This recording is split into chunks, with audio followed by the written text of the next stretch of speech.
आज आपण आंब्यापासून एकदम वेगळे आणि मस्त 2 गोड पदार्थ करणार आहोत। तर इथे मी एका कढईमध्ये 2 चमचे साजूक तूप घेतलेलं आहे। यामध्ये 1 वाटी रवा घालून घेते। बारीक रवा घेतलेला आहे। तुमच्याकडे जर बारीक रवा नसेल तर तुम्ही जाड रवा थोडासा मिक्सरवर फिरवून घ्या।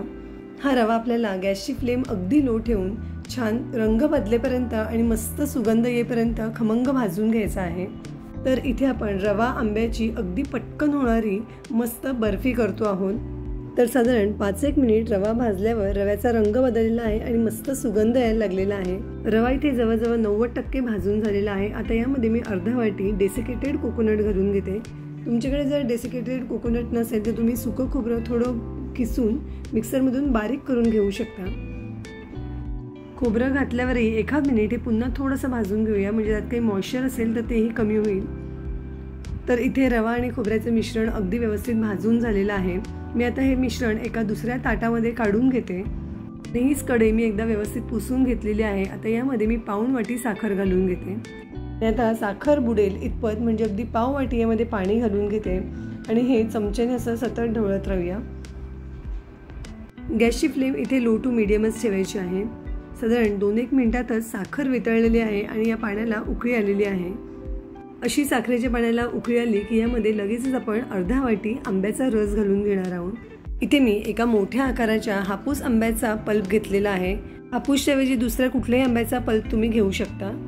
आता हा आंब्याचा रस आपण या शुगर सिरपमध्ये अगदी व्यवस्थित मिक्स करून घेऊया। सुरुवातीला टाकल्या याच्या अशी गुठळ्या झालेल्या आहेत, त्या आपण एखाद्या विस्करनी अगदी व्यवस्थित मोडून घेऊया। तर इथे सगळ्या गुठळ्याही मोडलेल्या आहेत आणि आंब्याचा रस आणि शुगर सिरप अगदी छान मिसळून आलेला आहे। तर इथे आपल्याला याचा एकतारी पाक करून घ्यायचा आहे। गॅसची फ्लेम अगदी लो ठेवून हे आता थोडं शिजवून घ्यायचं।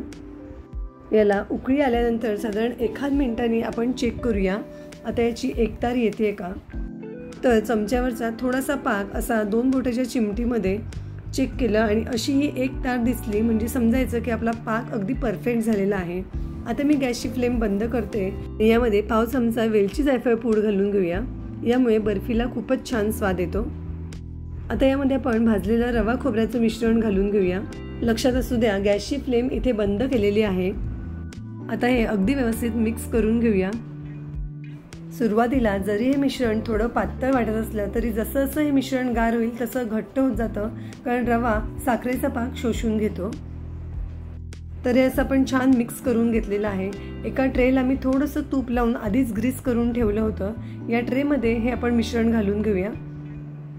आता ट्रे बराच मोठा आहे आणि मिश्रण कमी आहे, त्यामुळे ट्रेच्या अर्ध्याच भागावर मी हे मिश्रण घालून घेते। स्पॅट्युलाने हे अगदी व्यवस्थित पसरवून प्लेन करून घेऊया। स्पॅट्युलाच्या ऐवजी एखाद्या वाटीच्या मागच्या बाजूला थोडंसं तूप लावून त्यानेही तुम्ही वरचा सरफेस छान प्लेन करून घेऊ शकता। तर ट्रेमध्ये मी हे अगदी छान पसरवून घेतलेलं आहे। वरची बाजू अगदी प्लेन झालेली आहे। आता यावर थोडेसे पिस्त्याचे काप घालून घेते, म्हणजे बर्फी दिसायला खूप छान दिसते। आता बर्फीचं मिश्रण बरंच ओलसर आहे, त्यामुळे मी आता याला कट देत नाहीये।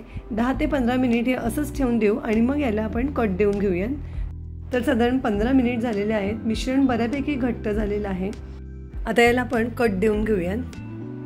कट दिल्यानंतरही ही बर्फी आपल्याला 2 तासासाठी अशी सेट व्हायला ठेवून द्यायची आहे। साधारण 2-1 तासामध्ये बर्फी व्यवस्थित गार होते आणि अगदी छान सेट होते। तर 2 तास आपण ही बर्फी छान सेट करून घेतलेली आहे। आता तुम्हाला मी बर्फी दाखवते, अगदी व्यवस्थित सेट झालेली आहे। बर्फी ट्रेपासून अगदी पटकन सुटते आहे।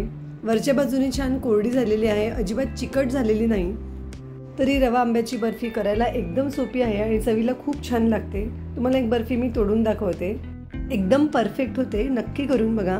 लगेच वळूया आंब्याच्या दुसऱ्या पदार्थाकडे, पण त्यापूर्वी चॅनलवर नवीन असाल आणि अजून सबस्क्राईब केलं नसेल तर जरूर सबस्क्राईब करा, बेल आयकॉन क्लिक करा, म्हणजे मी कुठलेही नवीन व्हिडिओ टाकले की तुम्हाला लगेच कळतील। व्हिडिओ आवडला तर जरूर लाईक करा आणि आपल्या मित्रमैत्रिणींसोबत नक्की शेअर करा।